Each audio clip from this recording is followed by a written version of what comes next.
Përshëndetje të gjithëve. Do kemi mundësi, pa. Unë jam Kujtim Cakrani, pa dyshim që mbiemri jam nga Cakrani. Nuk e fsheh fare fakti që jam sot këtu vetëm për një propozim, që Cakrani duhet bëhet bashki. Jo vetëm sepse ish kryetari komunës e propozoi, por do të kuptoni diçka. Pa Cakran nuk ka Fier. Pa Cakran nuk ka Mallakastër. Cakrani është identitet.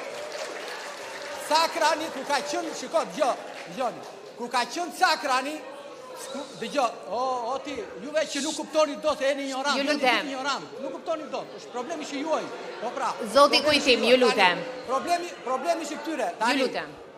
Shikoni, duhet kuptoni diçka. Historia nuk fillon sot, as të 2045-ën, as të 2013-ën. Historia është këtu. Cakrani është identiteti kombëtar. Do ta kuptoni këtë gjë, që të bësh një reformë administrative, duhet të merret parasysh historia. Okay. Dhe pse historia është këtu. Dhe askush nga ju nuk e dini çfarë do të thotë histori. Sepse Cakrani ka quajtur që në kohën e perandorisë osmane Republika e Cakrani dhe ka pasur një arsye pse.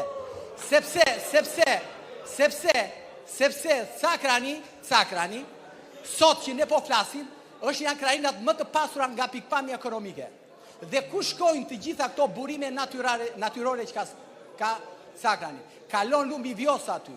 Dhe sot qytetet më të mrekullueshme të Europës që këta me paratë e vjedhura të korrupsionit shkojnë i vizitojnë, këta shkojnë i vizitojnë, na mburre dhe na bëjnë foto. Dhe ai lumi Vjosa që sot është parakombëtar është Cakrani. E dini apo se dini? Dhe Cakrani, dëgjoni, unë e kuptoj, shiko. Unë e kuptoj që këta nuk... Ju lutem fokusoni tek argumentat. Më lini të flas.